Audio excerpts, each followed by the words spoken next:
It is Locked On Jazz for the 4th of January. Another buzzer beating loss? What are we, Basketball Job? What's going on? We'll look at it. Much more positive about this performance. 3 back cuts are what bothered Will Hardy. We'll analyze all 3 of those. Could have we done anything to get the ball out of De'Aaron Fox's hands at any point along the way? And we'll have a smorgasbord of massive amounts of Jazz thoughts for you. It's an empty the brain edition of Locked On Jazz, and it's next.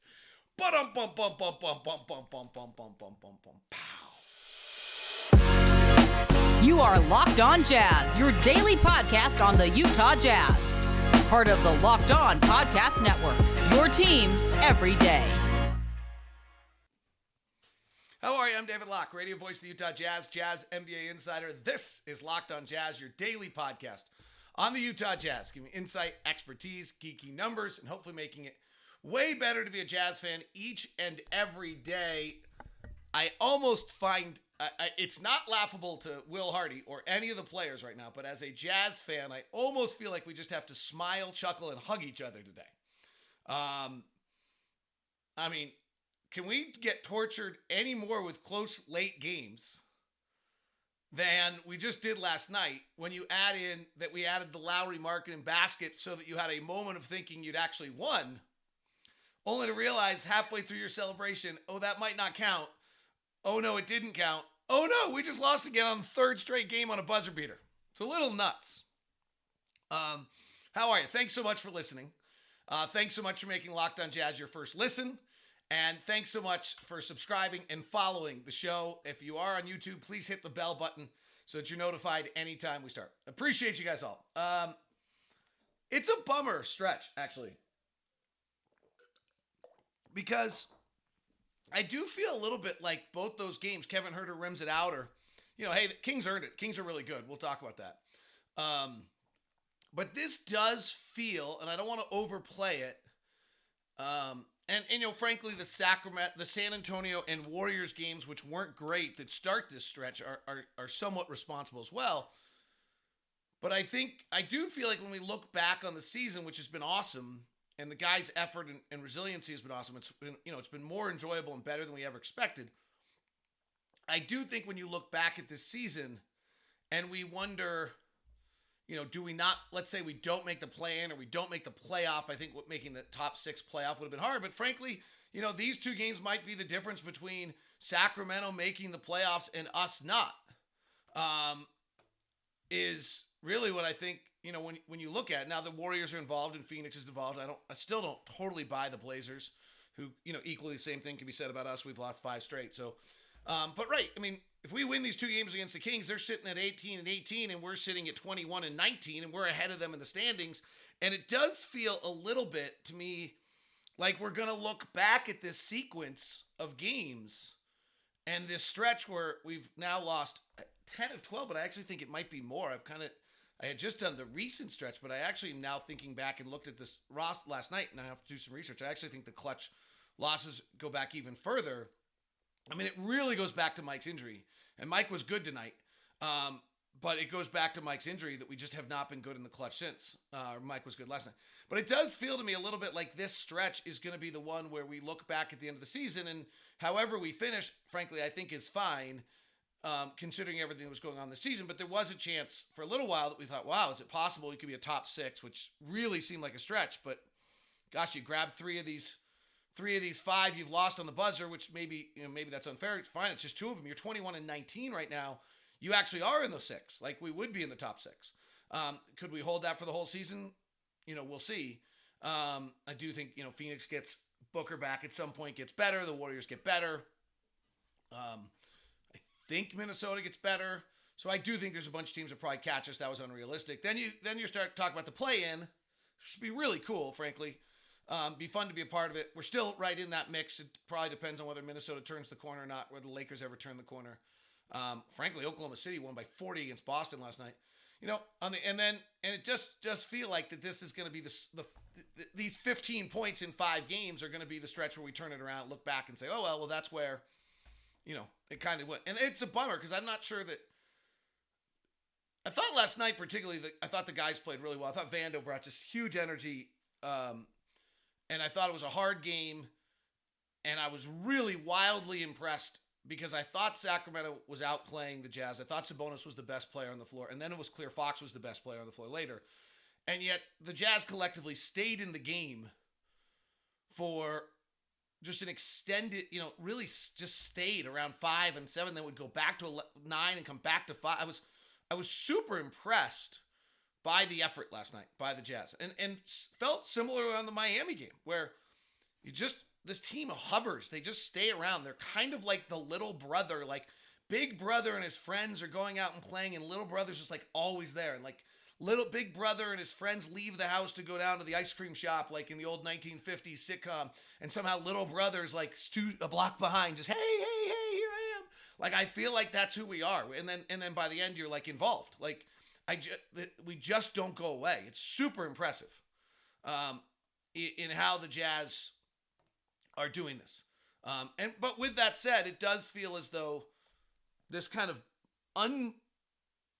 really remarkable, unusual stretch where you've lost 5 games by 15 points. It's only 5. It's significant, right? We're going to be at the end of this thing, it's going to swing 2 or 3 games, depending. Hey, if we make certain trades at the trade deadline, we've talked about this. We could be at 13 in the West in a blink of an eye, right? We're a game and a half away from 13th in the West. It would not be hard for us to get there.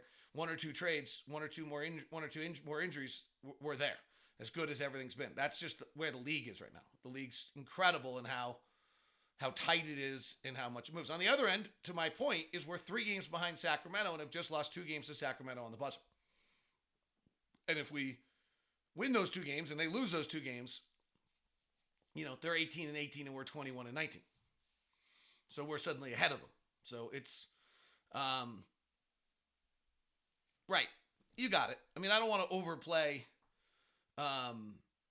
the negativity here because I actually didn't think last night was a negative night at all. And I think from an entertainment standpoint, which I've always felt, boy, this is just over the top. I mean, this is just over the top, incredible basketball and an effort on a nightly basis with just amazing games. So, hey, it hurts to lose, and I get a lot of us get our value out of wins and losses.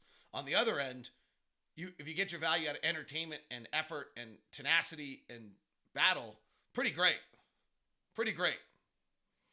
The thing that has been frustrating for Ron and I think I can speak for Ron, on the broadcast, has been what I would call negligent plays.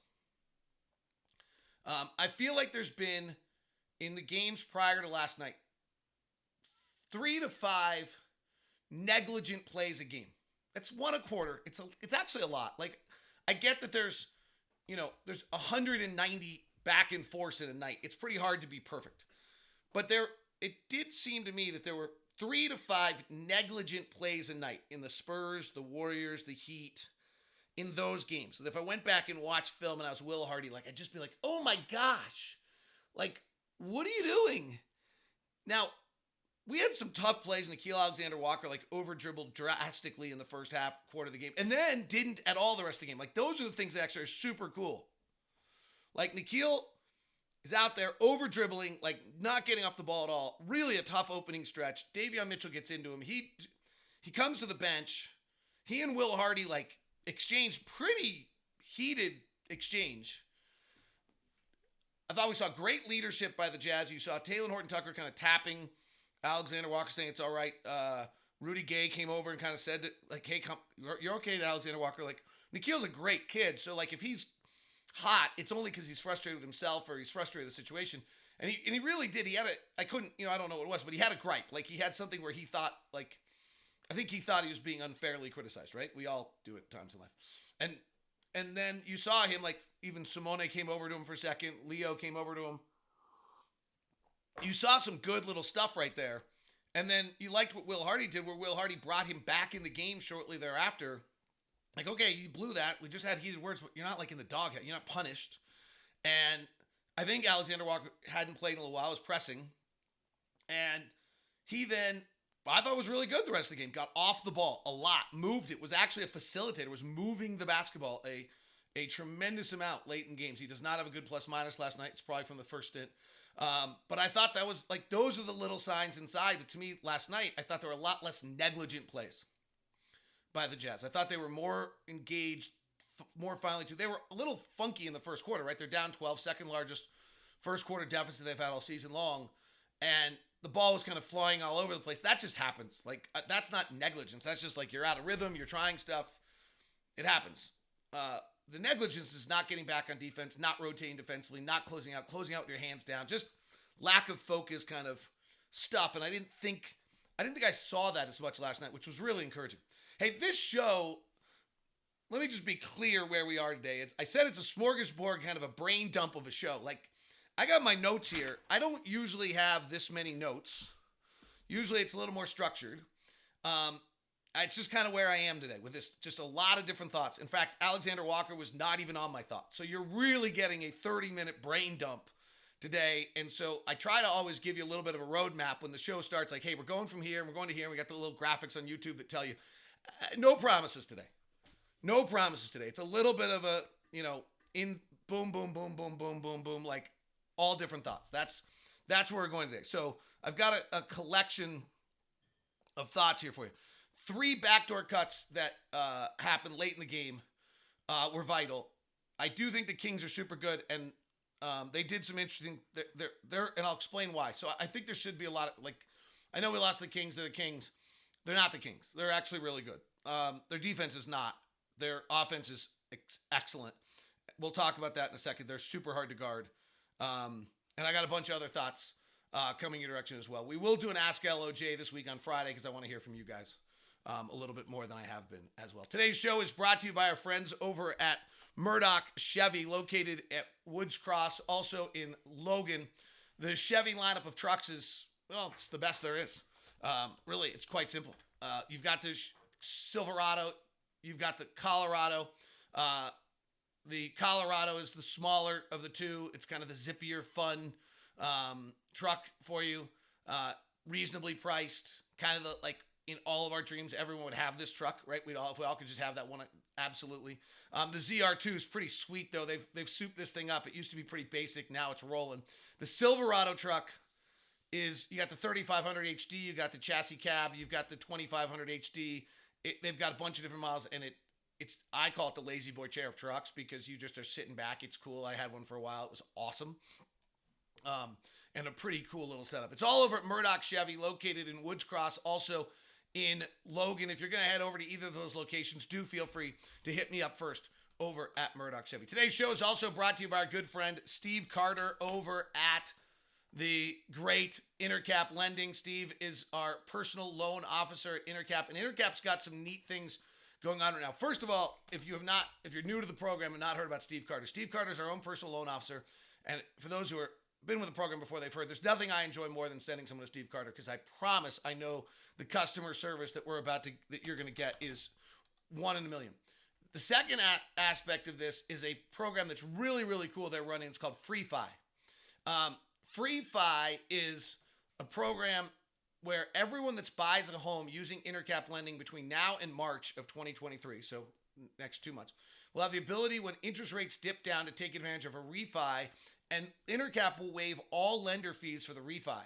So what that means is they'll cover all your processing, all their underwriting fees. Brock Worthing, who's the president, and Steve, who's our loan officer, want to make sure you do understand that you still have escrow and title fees that are part of the refinance, but there's no lending fees from Intercap. So it's a pretty great deal for you. If you're on the fence with the rates being, and we're going to have to refi at some point in time, you'll have no refi fees for up till March of 2025 if you do it with Intercap. Steve Carter is our own personal loan officer, so make sure that you reach out and get him. You can email me first, and I'll just set you up with it. Or if you don't want to go through me, you can just call Steve directly at 385-800-8528.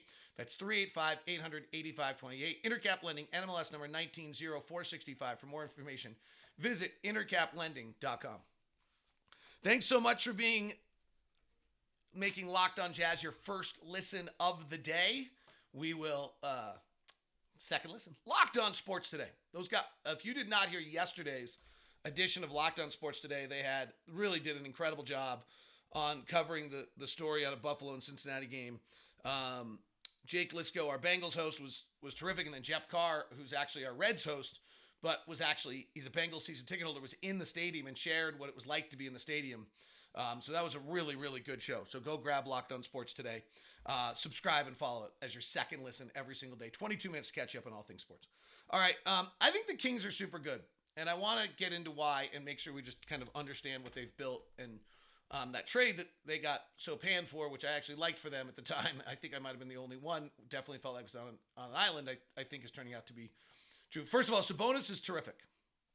Sabonis is a bona fide, legitimate, all-star, massive impact on the game. Terrific. He's not a good defensive player. He's terrific. The Sacramento Kings are the fourth best half-court offensive team in the NBA. They are also the number one most frequently in transition team in the NBA. They're actually not very good in transition. They were terrible in transition last night. But their half-court offense is really, really good. The combination of a De'Aaron Fox one-on-one, De'Aaron Fox pick and roll with Sabonis, or Kevin Huerter, Malik Monk handoffs with Domantas Sabonis gives them a variety of things they can do, and they get really hard to guard. And last night, they torched us in the half court. We could not get stops. I think they were at about a 118 offensive rating, according to Cleaning the Glass, in half court last night. But that's because the Kings are good. We're not very good defensively. I think that's been clear all season long, and we're getting better at a bunch of the areas where we're not as good defensively. So the areas where we've gotten better is our transition defense. They were in transition 21% of the time last night, which is a ton. And the second thing to it, I would say, is, sorry, I just got a note that our flight was delayed. The second one is our defensive rebounding's gotten much better. Like we're improving a little bit on our defensive rebounding. Last night they only had 22% offensive rebounds, so we've done a better job last night.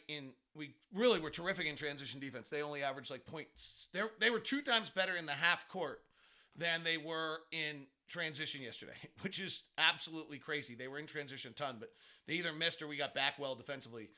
So we're improving in 2 significant areas. The one thing that's also interesting is Will talked about the other day is the Jazz seem less interested in necessarily denying all threes right now because they thought it was hurting their defensive rebounding, and that might be coming to fruition a little bit to be true. If you look at the last few games and look at our game logs, and you look at opposing rebounding and opposing shooting, so the last few opponents have had a few more. Sacramento, not as quite as much. We had Miami shot 41% of their shots as threes. Golden State shot 48% of their shots as threes. So those two were a lot higher than they have been a little bit for us in the past. Our defensive rebounding, though, has been up in some of these games. So we'll see. It wasn't great against Miami and Sacramento the first time. It was great against Golden State and Sacramento and San Antonio. So that's just a trend that's worth keeping a little bit of an eye on. So anyway, I just think Sacramento's, like, that's the first thing is they're bona fide. Like, that offense, what they're doing, what Sabonis is doing is bona fide. And then that's why they got 3 back cuts. So let's look at those 3 back cuts that Will Hardy talked about after the game that were so vital. He says, hey, Lowry's defense on the last play is not great, but I'm more bothered by the 3 back cuts. So here are the 3 back cuts that happened. And honestly, there's some level here where I probably need to get an explanation and probably watch film with the coaches to understand exactly what should have been happening, and may do that and see if I'm wrong anywhere here. All 3 of them stem off the fact that Sabonis is a beast. All 3 of them stem off that at this point you're 42 minutes into a basketball game where you've been run off handoff after handoff after handoff. Sabonis has run 200 more handoffs than any other big in the NBA, Jokic being the next. He's run 2 times more handoffs than any other but 2 other bigs in the NBA. So they run handoffs at a rate 2 to 3 to 4 times more than you're expecting in most games. So the first one is Fox is on, and they're all in the same thing. They're all, Sabonis is getting it, handing it, and guys are coming from, if you're facing the basket, the right corner. They're all on the right side. They're all, and what I think this allows is Sabonis to turn and go to his left hand if he wants to. Depending, or just that's how they run it, or Fox getting to his left hand. So Fox is in the bottom right-hand corner, and Keil Alexander-Walker's defending, and Fox takes a step towards Sabonis, and Alexander-Walker just greatly exaggerate, like crossover foot, like not slide defensively, crosses over his foot. He's done. Like, you cross that foot over, you can't get back. So Fox goes backdoor. Sabonis hits him perfectly. You know, Clarkson's the low man. He's a little late coming over, but he's also 6'4", so I don't think it would have mattered. My quick thought on it is Alexander Walker's got to be body contact on Fox, which is hard because he's fast, but you've got to be in body contact with him. You can't be playing off him. You can't be, because if you're playing off of him, the minute Fox takes the one step, you're trailing that handoff immediately, right? If you're up on Fox, body contact, and Fox goes, you can ride Fox, and maybe he doesn't get to the handoff. And Alexander Walker did a good job on a few of them where he blew it up. But on this one, he's off. And the minute you're off, like, I've got a little bit of space between me and Fox, Fox starts, I'm automatically trailing, right? If I've got this, fine, I got 8 inches, I got 12 inches of space. I got 12 inches of space now, I'm trailing, there goes the handoff, you're done. So I think you have to be in contact. The next one was at the next play down, and this one's Keegan Murray and Jordan Clarkson. And this one's pretty egregious because this is just Murray's coming up the floor. Sabonis has the ball. They're in their early offense, and this is give Sacramento credit. They get in their offense. This is another reason why Sacramento's tough. Is Sacramento just gets into their stuff super quickly. And, you know, this also might be what happened on Alexander Walker. I didn't check the shot clock, but if they get into it super quickly, Alexander Walker hasn't had time to get settled. He's just kind of getting back, and then, oh, boom, they hit you. That's why getting into offense really matters. So the Murray one was 6:17 left. Murray's coming up the floor. They're just running in transition, but it's like tepid transition. And he just accelerates by Clarkson. Sabonis makes an unbelievable pass. Like, there just aren't a lot of guys in the league that are going to make the pass. But Jordan just kind of stands up for a second, and Murray just goes by him. Like, it's not great. It's pretty egregious. The last one is Mike Conley gets switched on Kevin Huerter through a play. And as Conley's switching, he doesn't go all the way out to guard Huerter. He kind of stays shadowing Sabonis a little bit, but it gives Huerter a straight line cut. And again, I think you either have to be in contact or you've got to be in his body line. Like, you've got it. Like, he just had a straight line cut. And so by having a straight line cut, he beats Conley pretty easily. Sabonis again makes the pass. I mean, Sabonis is the key on all three of these. But this is one where, so Mike started on Fox. They run some action. He gets switched on Huerter. And as Huerter spaces out to the wing, Mike just doesn't go all the way with him. I think as he's trying to bother Sabonis or be in the play in some other way, probably with good intentions. But it allows just a boom, straight line cut, no body bump, nothing, no contact, easy. I think that was a reverse side layup. So those three are bad. They happened at the 6:24 mark, the 6:19 mark, and the 3-minute mark. In the clutch, Sacramento shot 6 of 8 from the field, 2 of 2 from the line. We frankly went 5 of 8. So offense, which has been the bugaboo for us in these close games, 27th in the NBA over the last stretch of games where we've now lost 8 of 10 in the clutch. I actually do think it's 10 of 12. It might even be more. Is a case where I think that, you know, the Jazz have, their offense was much better. Now, Sacramento's defense is bad. Like, Sacramento's not a legitimate contender because they're 29th in the league in half-court defense.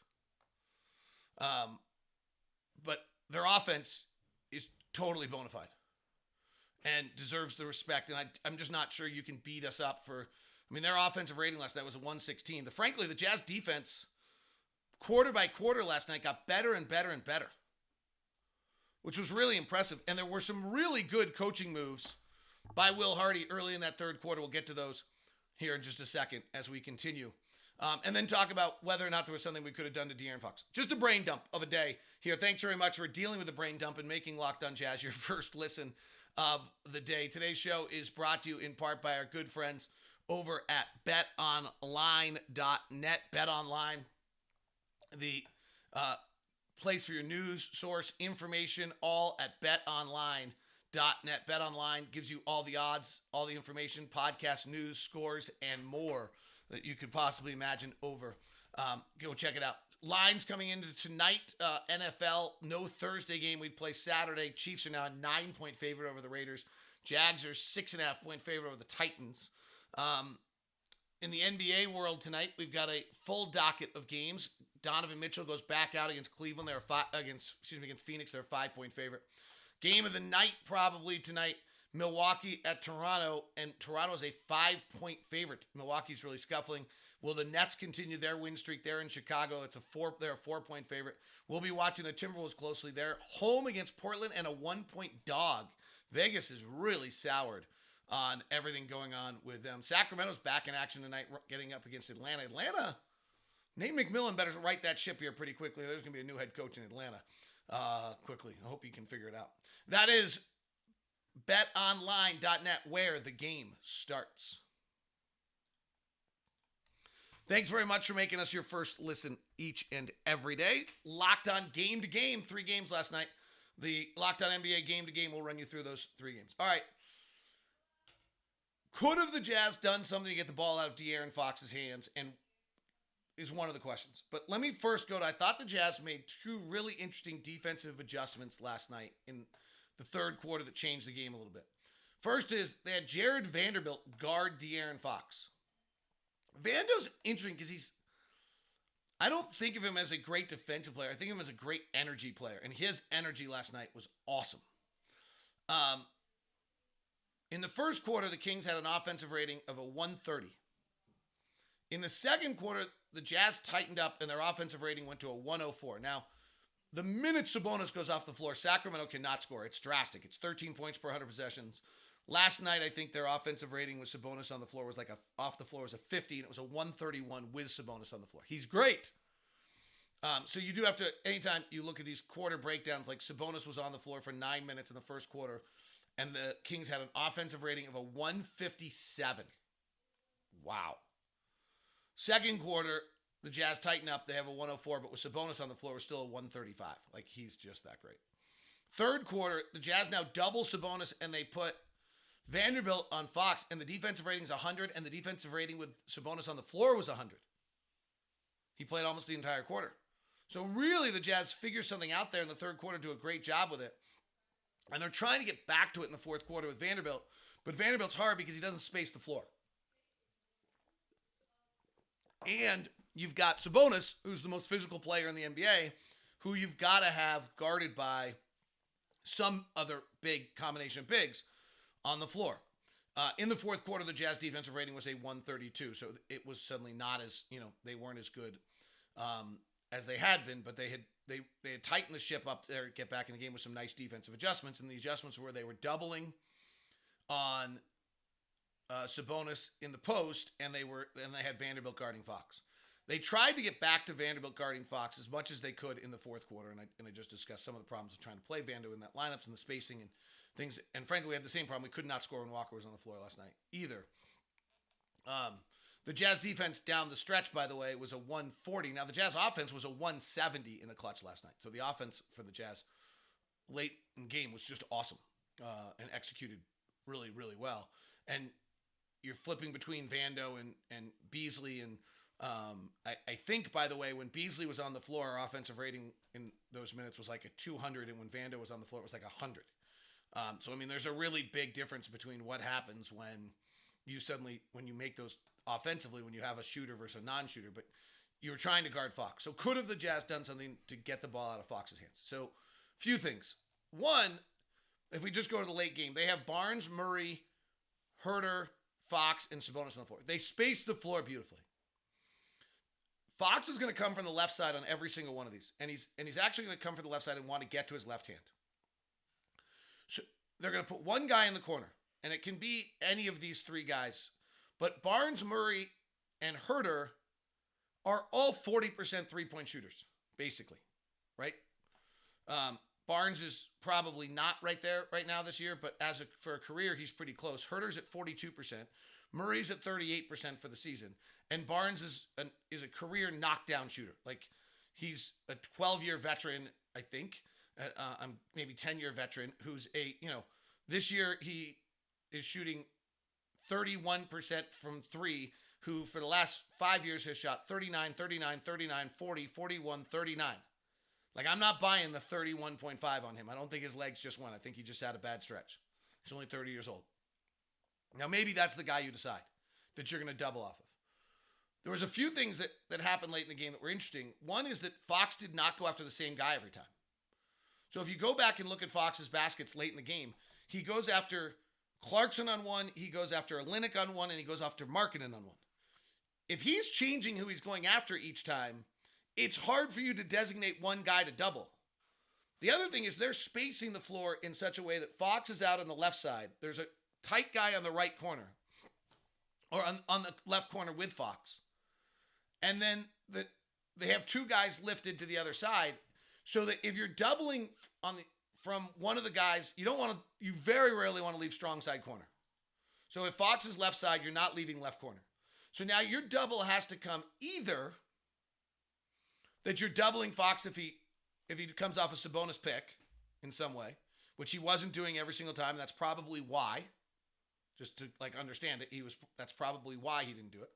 And then the second thing is you're coming from a really far distance away off a 40% three-point shooter. And that makes it brutal. Like if we just go look at any of the driving dunk is a total miscommunication between Clarkson and they run Herter off of Fox and Clarkson goes for a gamble, which I don't understand at all. But Herter's running off a Sabonis pick at that point. Murray's in the near side corner. Conley's now guarding Murray. And Markkanen's on the far side corner on Barnes, and they're running action that involves Sabonis and Herter. So Vando actually has to get in that action. There's nothing else that can be done. You're leaving a wide open corner 40% shooter's your other choice. It's not a great choice. If at 3:55 when Fox has a driving layup on Beasley, it's early offense, so you're not set. The Jazz do not build a defensive wall, but everyone's marked up on their guy, and Fox just hits it fast. There just weren't, my instinct when I see the box score and see 22 points in the fourth quarter is, why aren't you getting the ball out of his hands? We've talked about this a ton with our late game watching. Getting the ball out of guys' hands right now, late in games, is brutally hard because everyone's got 40% three-point shooters around, and that's why guys are having these mammoth games. The one time Fox went to the right side of the floor, it was on the pick and roll with Sabonis, and then he flips the pick, comes back to the left. He gets to the free throw line, just hits a tough pullback jump shot that, I don't mind him taking, except for the fact he's on fire. So on the idea we should have gotten the ball out of Fox's hands, I don't know where those moments were. They've spaced it well. They've done a lot of good things there that make it really, really hard to get it out of Fox's hands. Give him credit. That's kind of my takeaway today. Is I thought we played really well, really hard. It's unfortunate we're losing these close games, and on the next level, it's you know what? These guys are really good and they're battling, and the other guys are good too. And Sacramento, I think, proves in this stretch that they're legit. I'll give Sacramento the credit that I think Sacramento just proved they're a legit playoff-in team, and unfortunately, we may look back at this stretch and feel the other way on us. All right, any other notes I had for you? I want to make sure I got kind of in this brain dump. I thought Conley was really good. We haven't had a lot of really good Mike Conley days in a little while, and frankly, since Mike Conley's injury and since he's come back is where the late game skid and the winning skid has happened. I do think they're related.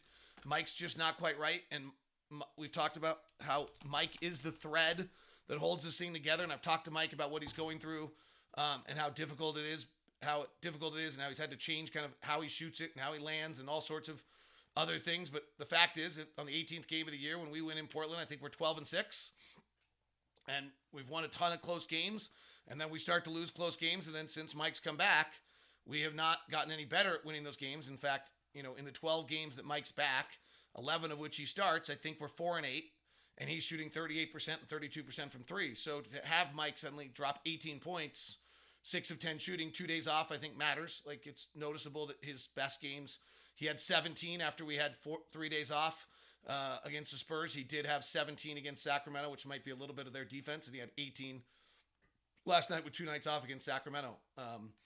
He's the ultimate pro in gaming, but it was good to see him have a good game. We need him, and I do think some of that. Our starts are not good right now, and it's hard to come back from bad starts all the time. And if you look at the NBA, the teams that actually start well, if you go look at the best teams in the first quarters, they're actually the best teams in the NBA. So our starts are not great right now. That's probably an area of focus coming up here. I know Will's a big believer in the first 6 minutes of the first quarter. And if you look back at our last 3 games, I think the first 6 minutes of the first quarter has been relatively ugly in all 3 of our last games. We were down 21-14 last night at the 6-minute mark of the first quarter. On the 31st against Miami, if I remember correctly, it was something similar to that. And then Sacramento blitzed us pretty early as well. Miami's 6-minute mark, we were down 15 to 12 at the 17 to 12 at the 6-minute mark. And then Sacramento on the 30th. Now we were up on the Warriors, so it's only a 3-game stretch. But these last 3, our opening 6 minutes have not been very good. We were down to Sacramento 21-15 in Sacramento. So that's a little bit of a daunting. I think that's a big focus for this road trip is the first 6 minutes of each game. All right, that was 35 minutes of me just like unloading thoughts. I don't know if I have any ready for tomorrow, but I'll watch a bunch of late games tonight. We'll have some fun stuff on that. And Jazz and the Rockets as we start this road trip, Houston, Chicago, and Memphis. Let's see what we can go get. Have a great one. Thanks very much for tuning in to Locked On Jazz. Now, Mike, Locked On Sports Today, your second listen.